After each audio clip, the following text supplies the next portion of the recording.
Թրիփ նախագիծն ու խաղաղության խաչմերուկ ծրագիրն ընդլայնում են իրենց աշխարհագրությունը։ Նոյեմբերի 7-ին կրկին Միացյալ Նահանգներում, կրկին Սպիտակ տանը եւ կրկին Թրամփի մասնակցությամբ քննարկվել էր Թրամփի ուղի հանուն միջազգային խաղաղության եւ բարգավաճման նախագիծը, բայց այս անգամ C5 գումարած մեկ ձևաչափով։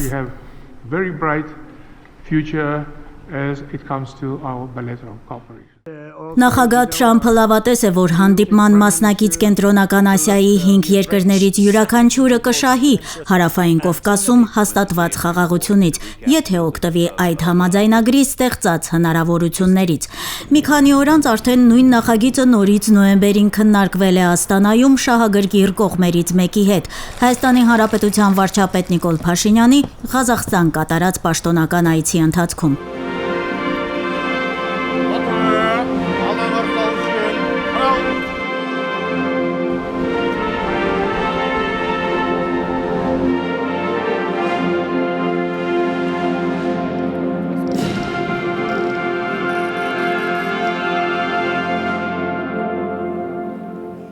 Հարցը պաշտոնական օրակարգում չէր, բայց անուղղակի քննարկման թեմա էր Փաշինյան-Տոկաև հանդիպմանը։ Ռադիո Լուրի հարցին ի պատասխան հաստատել է Հայաստանի փոխվարչապետ Մհեր Գրիգորյանը։ Սա նշանակում է, որ Թրիփն ու խաղաղության խաչմերուկը հավանական նոր խաղացողներով են համալրվում։ Թրամփի հետ հանդիպումից հետո Կենտրոնական Ասիայի երկրներից առաջինը Ղազախստանն էր, որ հաստատեց նոր հեռանկարային երթուղով իր հետաքրքրված լինելը։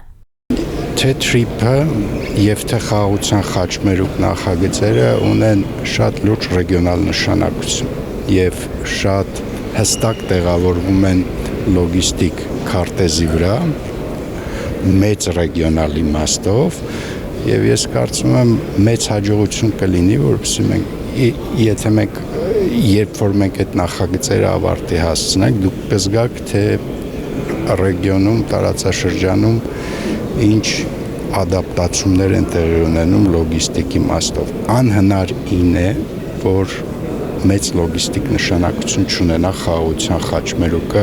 մեծ ռեգիոնալ իմաստով։ Դա ուղղակի անհնարին է, որ նայեք քարտեզի վրա ինքներդ կզգաք։ Խաղաղության խաչմերուկի շահառուկը լինի նաև Ղազախստանը, դա միանշանակ է։ Նիկոլ Փաշինյանի այցի ընթացքում շեշտադրվեց, որ Ղազախստանը Հայաստանին դիտարկում է որպես հուսալի եւ վստահելի գործընկեր, իսկ Հայաստան-Ղազախստան հարաբերությունները ռազմավարական կարեւորության։ Հայաստանի եւ Ղազախստանի միջև մինչ այս պահը գոյություն ունեցող 5 տասնյակից ավելի փաստաթղթերին ավելացան 1 տասնյակը գերազանցող նոր համաձայնագրեր։ 2024-ին ղազախական կողմից արտահանումը Հայաստան գերազանցել է $350 միլիոն։ Երևանի հետ գործակցության ուղղությունների մասով Աստանան ընդգծում է իր հետաքրքրությունը արդյունաբերության, տրանսպորտի, ենթակառուցվածքների, գյուղատնտեսության թվայնացման եւ այլ ուղղությունների նկատմամբ։ Ղազախական կողմը համաձայնել է կոնկրետ քայլեր ձեռնարկել, ներդրումային համատեղ ծրագրեր, բիզնես համայնքների միջև հարաբերությունների սերտացում։ Ղազախստանի նախագահը կարևորեց ղազախահայկական աշխատանքային խմբի աշխատանքը։ Մենք առանձնահատուկ կարևորություն ենք տվել տրանսպորտային եւ տրանզիտ հնարավորություններին։ Նոր աշխարհակահաղական իրավիճակը Հարավային Կովկասում հնարավորություններ է ստեղծում, որպեսզի ամրապնդվեն երկկողմ տարածաշրջանային համագործակցությունը։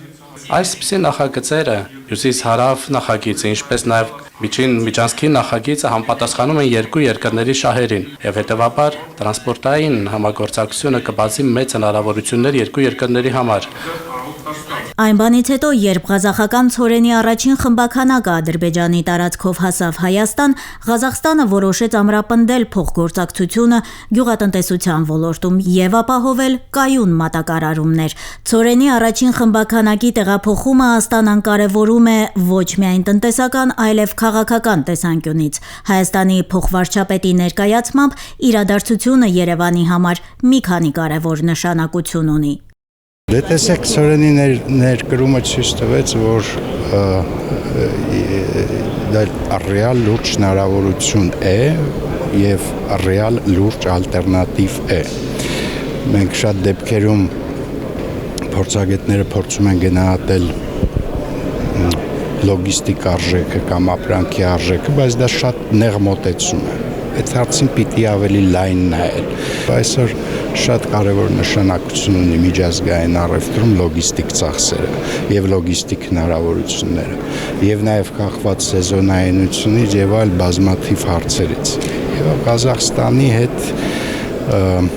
լոգիստիկ լուծումներ գտնելը շատ մեծ հնարավորություն է տալիս այդ իմաստով։ Ուշագրավ է, որ Ղազախստանի նախագահը այն օտարերկրագործիչների շարքում է, ում հետ Հայաստանի վարչապետը հեռախոսազրույց ունեցավ Վաշինգտոնից վերադառնալուց հետո եւ անձամբ տեղեկացրեց օգոստոսի 8-ի խաղաղության գագաթնաժողովի արդյունքների մասին։ Վարչապետ Փաշինյանը համոզված է, որ Ղազախստանի մասնակցությունը թրիփին շահավետ կլինի։ Մենք այսօր արդեն աշխատում ենք, ինչպես ասացի,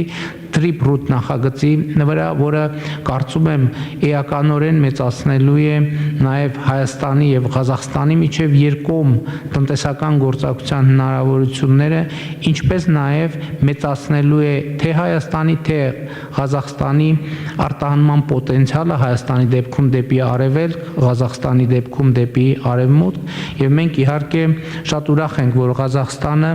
ամենաբարձրագույն մակարդակով հետաքրքրություն է ցուցաբերում այս նախագծի նկատմամբ, որը իհարկե լինելու է բաղկացած է լինելու երկաթուղային հաղորդակցությունից, խողովակաշարերից, էլեկտրահաղորդման գծերից, մալուխներից եւ նաեւ ավտոտրանսպորտի համար նախատեսված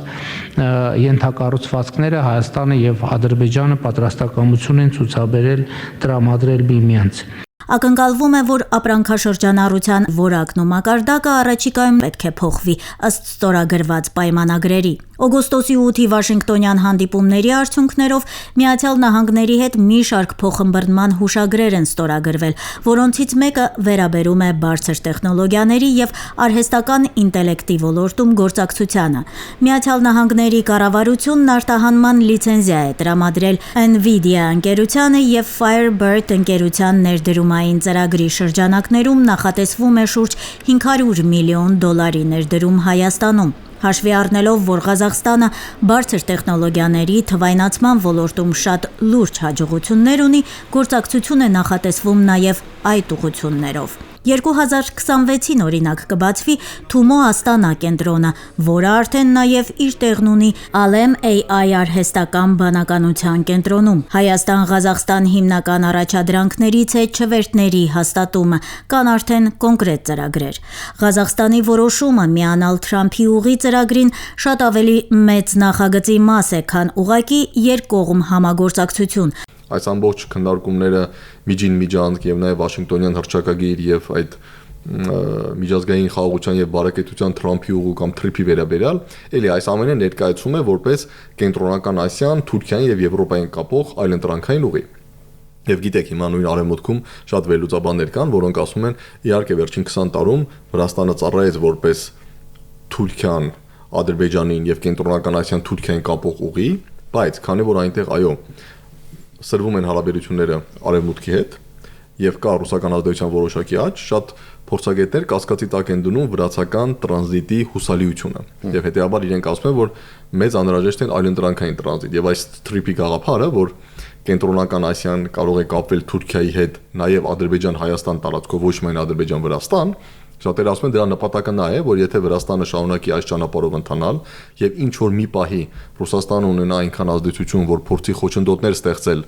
Ռուսաստանը շրջանցող կենտրոնական Ասիա Թուրքիա կամ կենտրոնական Ասիա Եվրոպա տարածման համար, մենք Վրաստանին ասենք շատ լավ, եթե դու չես ցանկանում, ապա մենք ունենք այլընտրանք, վերջնաշով մենք կարող ենք Թուրքիա եւ Թուրքիայի միջոցով Եվրոպա գնալ նաեւ Ադրբեջան-Հայաստան տարածքով։ Քաղաքագիտական տեսանկյունից շատ բարդ է Հայաստանը տեղավորել աշխարհաքաղաքական որևէ համակարգում, ըստ վերլուծաբանների, Հարավային Կովկասը 3 տարբեր համակարգերի սահմանային հատվածում է։ Մասամբ ընդլայնված Սևծովյան տարածաշրջանի եւ այդ Եվրոատլանտյան համակարգի մասամբ կրում է ազդեցություն Մերձավոր Արևելքից եւ ակնհայտ է, որ հիմա ավելի ու ավելի շատ է Հայաստանը սկսել դիտարկվել կենտրոնական Եվրասիա, Կովկաս, Կասպյան տարածաշրջանի համատեքստում, հատկապես տրանսպորտային միջանցքների տեսանկյունից։